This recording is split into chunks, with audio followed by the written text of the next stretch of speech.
In the meantime, the all-party meeting convened to discuss whether there should be a parliamentary resolution on Sri Lanka has ended inconclusively. Several parties have opposed country-specific resolutions. The BJP, of course, the Samajwadi Party as well, Mulayam keeping the Congress guessing in more ways than one.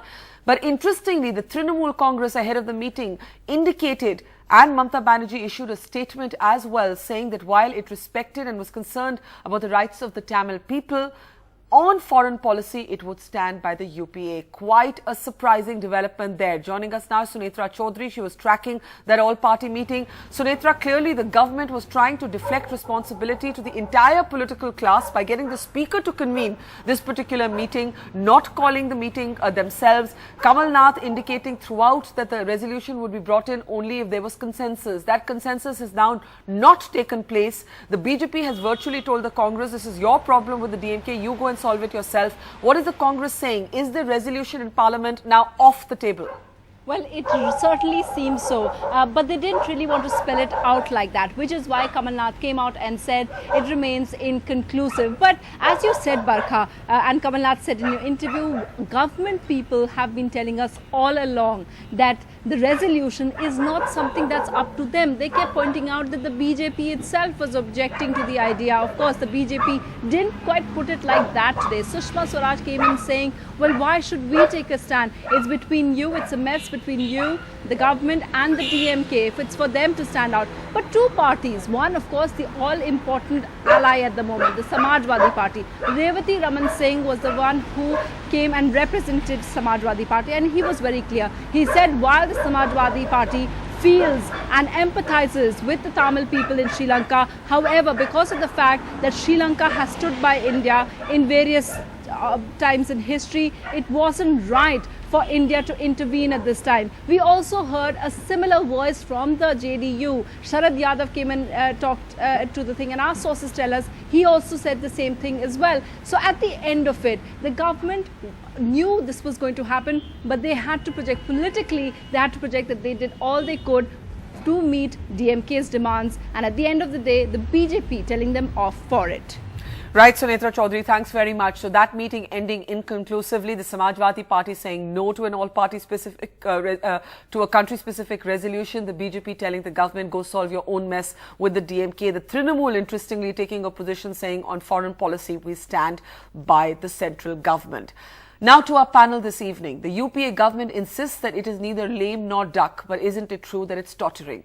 The Ides of March may be spelling a 2013 election. Yes, it was the 15th of March, and we checked the day that Karunanidhi first threatened that he would or he could walk out of the government, and he acted good on that threat. The DMK isn't going back, at least not anytime soon. Isn't it better for India, for the government, for the opposition to call an early election? Why is no one moving a no-confidence motion? And how can the government get any critical legislation through? Let's introduce our panel this evening. With us in the studio, Nirmala Sitharaman, Senior Leader of the BJP.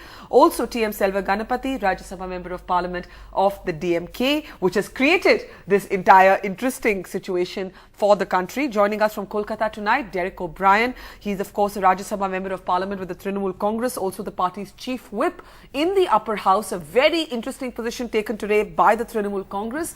Joining us from Delhi tonight, Sanjay Nirupam, Lok Sabha Member of Parliament and a leader of the Congress Party, and also joining us, leader of the CPI, D. Raja. Let me start with you, Nirmala Sitharaman, if I may. We have had Sushma Swaraj basically saying at the all-party meeting, which has just concluded inconclusively, don't blame us for this deadlock. It's a problem between you and the DMK. Till yesterday, the BJP kept saying, well, we don't know, DMK might be posturing, this may be drama, the DMK might go back. That's not happening, at least not anytime soon. Given this scenario, given the crisis that engulfs this government, there's something that stands out as peculiar. Why is the BJP not pushing for a no-confidence motion? 2 or 3 things will have to be clarified in what you said, Barkha. I'm not sure the kind of line that you've explained to me as BJP's line. Very well if somebody has said it. Well, that's what we're hearing right now from our reporters. But very clearly, the position that we had taken was that the Congress has made a mess of this whole affair, and that they've treated it as not a national issue, but an internal Congress party's affair. And in fact, if you could stretch it a bit more, it was becoming an affair between themselves and their alliance partners. In fact, 2 days ago when I was on a show, That's the line I would want to take, and that's the party's line. Yeah. If the Congress party has mishandled its partner, alliance partner, and their expectations, more importantly, if they mishandle the sense what is prevailing in Tamil Nadu, where students are going on a very big, protest, and the pulse there is very different. And if genuinely, as a national party sitting in government here, has to go there to get a feel with 3 top ministers going there, they did not do a job of it because they went and met the alliance partner. But that's their coalition problem. No, that's the coalition problem that we were referring to, saying that you're treating the Tamil issue, which is a very important as and a political problem between you and your partner, okay, which is wrong. They should have actually from before treated it as a national issue, taken a position on what they were going to do in Geneva, consulted, if anything, all parties concerned, and taken a position rather than treat it as a matter where they had to salvage their coalition. That's one argument. And second, today, if suddenly there's a pressure, the heat is being felt, alliance partners left them, they're left with 2 smaller parties who are dealing with their alliance, and they're depending on 2 outside partners.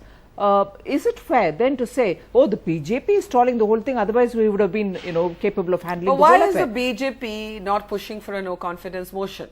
That was my question. No, that has been very clearly explained by Shri Arun Jaitley this evening. He very clearly said, look, let us remember what happened in 1999 when the BJP went out of power gracefully by, you would know how Shri Atal Bihari Vajpayee handled it at that time. At that time, who were the people who went over to meet the president of then president, Srimati Sonia Gandhi, Dr. Manmohan Singh and Pranab Mukherjee, yes, asking for the government to seek a trust vote. And if they are the players today sitting there, day in and day out telling us, oh, we are still having the majority, we are still having the confidence. You're saying they should seek a trust vote? Obviously. Why should the opposition this takes us